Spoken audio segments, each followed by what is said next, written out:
வணக்கம், welcome back to Jaya TV வழங்கும் அடுப்பங்கரை. நான் இன்றைக்கி எங்கே இருக்கேங்கன்னா கருக்கிளி பறவை சரணாலயம்.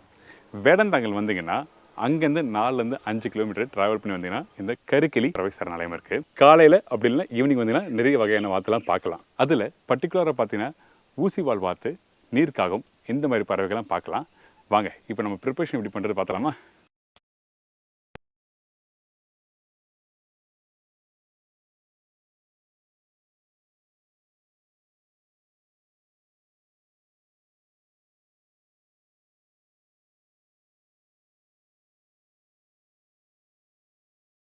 இப்போது கருக்கிளி பறவை சரணாலயம் பார்த்தோம் பார்த்தீங்களா? இந்த இடத்துல வந்து நம்ம ஒரு ப்ரிப்பரேஷன் பண்ண போகிறோம் சொன்னோம் பார்த்தீங்களா?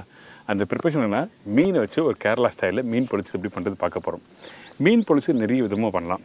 நான் இன்றைக்கி ஒரு ஈஸியான ஸ்டைலில் நம்ம வீட்டில் எப்படி பண்ணுறது.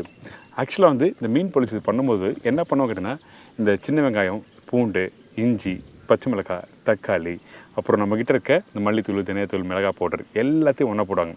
அதே டைமில் முழு ஸ்பைசஸ் போடுவாங்க.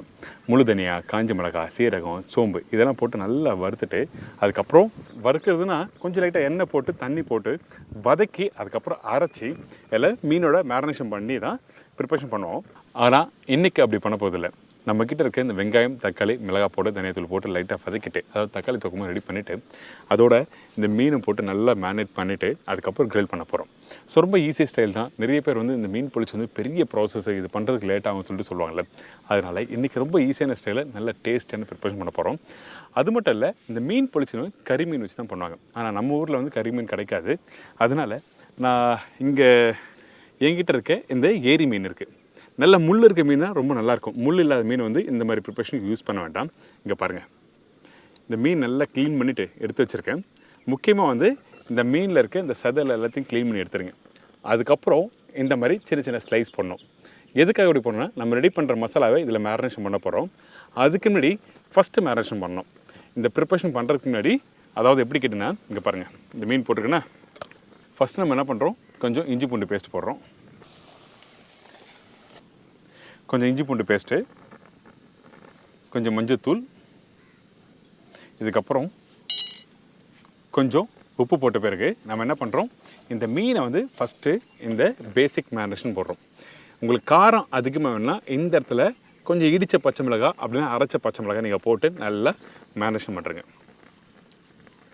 நல்லா ரப் பண்ணணும். ரப் பண்ணால் தான் உங்களுக்கு வந்து அந்த மீனில் அந்த உப்பு காரம்லாம் இறங்க ஆரம்பிக்கும். இந்த மாதிரி ஒரு பேசிக் மேரினேஷன் பண்ணுறங்க. பார்த்தீங்களா, இந்த ஃபஸ்ட்டு மேரினேஷன் ரெடி ஆயிடுச்சு. காரம் வேணுன்னா என்ன பண்ணணும், பச்சை மிளகாய் மட்டும்தான் பண்ணணும். இந்த மீனை வந்து ஃபஸ்ட்டு மேரினேஷன் முடிச்ச பிறகு இப்போ மசாலா ரெடி பண்ண போகிறோம்.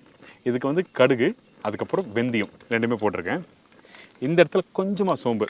நார்மலாக வந்து மீன் ப்ரிப்ரேஷன் பண்ணும்போது நிறைய பேர் வந்து சோம்பு போட மாட்டாங்க. ஆனால் இந்த ப்ரிப்ரேஷன் சோம்பு போடுங்க கண்டிப்பாக. போட்ட பிறகு பச்சை மிளகாய், கருவேப்பிலை, கட் பண்ணி வச்சுருக்கேன் இந்த வெங்காயம். வெங்காயம் இந்த மாதிரி ரஃப்பாக கட் பண்ணிங்க. முடிஞ்சால் ஃபைன் சாப் பண்ணால் ரொம்ப நல்லாயிருக்கும். பொடிசாக கட் பண்ணி போடுற வெங்காயம் வந்து வதங்கும். அதே டைமில் அந்த மசாலா மீனோட மேரினேட் பண்ணி உங்களுக்கு கரெக்டாக குக் பண்ணும்போது உங்களுக்கு ஈஸியாக இருக்கும். அதனால தான் இந்த மாதிரி பொடிசாக கட் பண்ணி வச்சுருக்கேன்.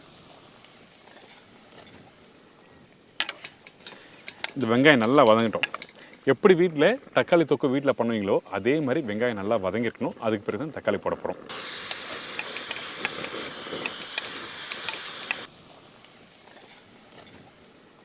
இங்கே பாருங்கள், இந்த வெங்காயம் இந்த மாதிரி கரெக்டாக வதங்கி வரணும். இதுக்கு பிறகு வந்து இஞ்சி பூண்டு பேஸ்ட்டு போடணும். ஆனால் இஞ்சி பூண்டு பேஸ்ட் நம்ம இதில் யூஸ் பண்ணல. ஏன் கேட்டிங்கன்னா, இந்த மீனில் ஆல்ரெடி இஞ்சி பூண்டு பேஸ்ட் தேவையான அளவுக்கு நம்ம போட்டிருக்கோம். அதனால் இதுலேயும் இஞ்சி பூண்டு பேஸ்ட்டு, இதுலேயும் இஞ்சி பூண்டு பேஸ்ட் போட்டால் உங்களுக்கு ஒரு ஸ்ட்ராங்கான ஒரு கண்டென்ட் வந்துடும். அதனால தான் இந்த இஞ்சி பூண்டு பேஸ்ட் போடாமல் ஒரு ஃபிஷ்ஷில் மட்டும் மேரினேட் பண்ணி வச்சுருக்கோம். இதுக்கு பிறகு கட் பண்ணி வச்சுருக்க தக்காளி,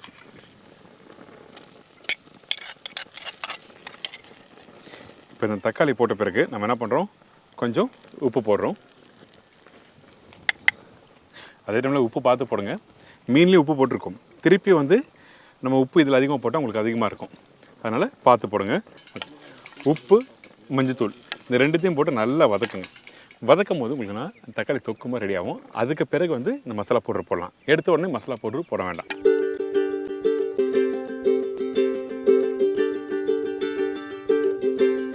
இந்த வெங்காயம் தக்காளி இந்த மாதிரி நல்லா வதங்கி வரட்டும். அதுக்கு பிறகு தான் வந்து இந்த பவுடர் மசாலா யூஸ் பண்ணுறோம். மிளகாய் பவுடர், காரத்துக்கு ஏற்ற மாதிரி நீங்கள் போடலாம். தனியா பவுடர். இதில் வந்து பெப்பர் பவுடர்லாம் போடணுமா கேட்டிங்கன்னா கண்டிப்பாக போட வேண்டாம். பெப்பர் பவுடர்லாம் போட்டிங்கன்னா உங்களுக்கு அந்த டேஸ்ட் மாறும். அதனால் பெப்பர் பவுடர் வேண்டாம், சோம்பு பவுடர் வேண்டாம், கரம் மசாலா பவுடர் வேண்டாம். ஏன்னா நம்ம வீட்டில் பெரும்பாலும் ஒரு நான் வெஜிடேரியன் பண்ணும்போது எல்லாத்துலேயும் வந்து கரம் மசாலா பவுடர் யூஸ் பண்ணுவோம்.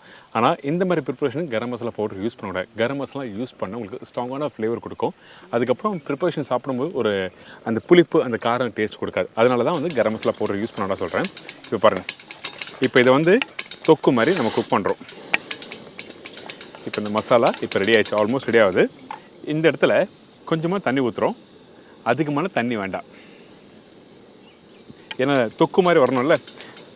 தொக்கு மாதிரி வரலன்னா அந்த மீனோட அந்த மசாலா மேரினேட் பண்ணி நீங்கள் கோட்டிங் பண்ணும்போது தண்ணி மாதிரி வெளியே வந்துடும் கிரில் பண்ணும்போது. அதனால் திக்காக தொக்கு மாதிரி வரணும். பார்த்தீங்களா, இந்த தொக்கு ரெடி ஆகிடுச்சு. இந்த தொக்கு இந்த மாதிரி டெக்ஸ்சரில் ரெடியாக இருக்கணும். அப்போ தான் வந்து அந்த மீனோட மேரினேட் பண்ணுறதுக்கு நல்லாயிருக்கும். இந்த ரெடியான இந்த மசாலாவை எடுத்து அப்படியே ஓரமாக வச்சிடலாம். இதுக்கப்புறம் இந்த இடத்துல ஃபஸ்ட்டு மேரினேஷன் பண்ணியிருக்கோம்ல, இப்போ திருப்பியும் கொஞ்சமாக மிளகாய் பவுடர். பாருங்கள், மிளகாய் பவுடர் எந்த அளவுக்கு போடணும். அதிகமான மிளகாய் பவுடர் வேண்டாம். தனியா பவுடர் அதே மாதிரி, கொஞ்சம் மஞ்சத்தூள். அதுக்கப்புறம் இந்த புளி தண்ணியை நிறைய பேர் என்ன பண்ணுவாங்கன்னா அந்த வெங்காயம் தக்காளி வதக்கும் போது புளி தண்ணியை போட்டு மிக்ஸ் பண்ணி குக் பண்ணுவாங்க. ஆனால் இன்றைக்கி நம்ம அப்படி பண்ண போகிறதில்ல. இந்த திக்காக கரைச்சி வச்சுருக்க அந்த புளி தண்ணியை இந்த மீன் மேலே அப்படியே போடுங்க. தண்ணியாக வேண்டாம். எப்போவுமே இந்த மசாலா மேரினேஷன் பண்ணும்போது தண்ணியாக இருந்ததுன்னா கிரில் பண்ணும்போது கரெக்டாக வராது அந்த பக்குவம். அதனால தான் இப்படி இப்போ சொல்கிறேன். இதுக்கப்புறம் ரெடி பண்ணி வச்சுருக்க இந்த மசாலா ஜஸ்ட் லைட்டாக மிக்ஸ் பண்ணுறேங்க. சும்மா எல்லாமே போகிறோன்னா கொஞ்சமாக போட்டு அந்த மசாலாவோட ஒரு 10 நிமிஷம் நல்லா ஊற விட்டுருங்க. இதுக்கு பிறகு நம்ம என்ன பண்ணுறோன்னா இங்கே வாழை இலை, இந்த வாழை இலை எடுத்துக்கோங்க. ஒரு 10 நிமிஷம் நல்லா ஊறணும் சொன்னோம் பார்த்தீங்களா, அந்த மீனை அப்படியே எடுத்து இந்த இலையில் வைங்க. அவ்வளோதான். இந்த மசாலாவை அப்படியே மேலே வைங்க. நல்லா தொக்கை இப்படி எடுத்து நல்லா ப்ளேஸ் பண்ணுங்கள். ப்ளேஸ் பண்ணிவிட்டு நம்ம என்ன பண்ணுறோன்னா இதை ஃபஸ்ட்டு இப்படி மடிங்க. இதை மடித்து அப்படியே உல்ட்டாவாக இந்த லீஃப் எடுத்துருங்க. திருப்பி இன்னொரு சைடில் இந்த மசாலாவை வச்சு நல்லா பேக் பண்ணுங்கள். பர்டிகுலராக இந்த மீனில் ஸ்லைஸ் போட்டுக்கல, இந்த மாதிரி நல்லா உள்ளே ஸ்டஃப் பண்ணணும். இப்போ ரெடியான அந்த மீனை அப்படியே மடிக்கொட்டி தான். மீன் பொரிச்சது பல விதமான ப்ரிப்ரேஷன் இருக்குது. நான் சொன்ன மாதிரி அரைச்சி போட்டு பண்ணுவாங்க. இதே வெங்காயம் தக்காளி அதுக்கப்புறம் கேரளா புளி போட்டு மிக்ஸ் பண்ணி கரெக்டாக வந்து மேனேஜ் பண்ணுவாங்க. ஆனால் இன்றைக்கி வந்து நம்ம வீட்டில் இருக்க பொருளை வச்சு ஒரு ஈஸியான ஸ்டைலில் தான் இந்த மீன் பொரிச்சது பண்ணுறோம். இப்போது இந்த மசாலா ரெடி ஆகிடுச்சு பார்த்தீங்களா. இந்த ரெடியான இந்த மசாலாவை குறைஞ்சபட்சம் வந்து ஒரு மணி நேரம் அப்படியே விடுங்க. அதுக்கப்புறம் வந்து நல்லா கிரில் பண்ணணும். சரிங்களா. ஏன் கேட்டினா அந்த வெங்காயம் தக்காளி அந்த மீன் மசாலா எல்லாமே வந்து ஊற ஊற ஊற உங்களுக்கு டேஸ்ட் நல்லா கொடுக்கும். அதனால தான் இந்த மீன் பொரிச்சதுக்கு மேரினேட் பண்ணிவிட்டு அதுக்கப்புறம் அப்படியே 1 மணி நேரம் வேணும்னு சொல்கிறேன்.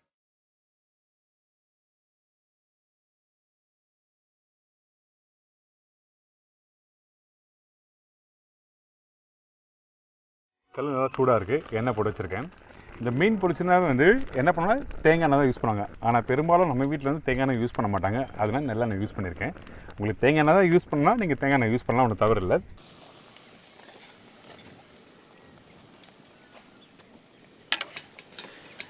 வேக வைக்கும்போது ஒரு மூடி போட்டு நல்லா வேக வைங்க.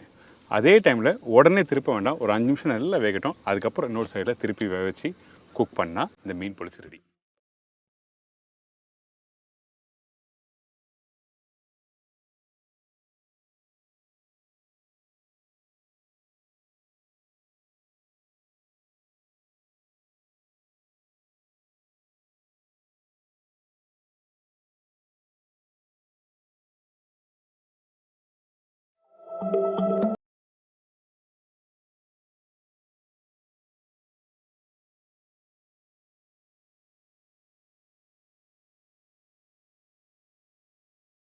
அடாடா, சூப்பராக வந்திருக்கு இந்த மீன் பொரிச்சது.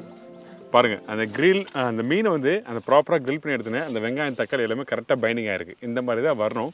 இன்றைக்கி வீட்டில் பண்ணும்போது ப்ரிப்ரேஷன் பண்ணும்போது தண்ணி மாதிரி வந்துன்னா அந்த ப்ரிப்ரேஷன் தவறு. அதனால் கரெக்டாக கவனமாக நான் சொன்ன மாதிரி வீட்டில் ட்ரை பண்ணி பாருங்கள். இதே மாதிரி அடுத்த வாரம் புது ரெசிபி, புது மக்கள், புது எக்ஸ்பீரியன்ஸ் இருக்கிறேன். அதுவரை உங்கள் இடமிருந்து விடைபெறுவது உங்கள் chef Deena. See you. Bye. Take care.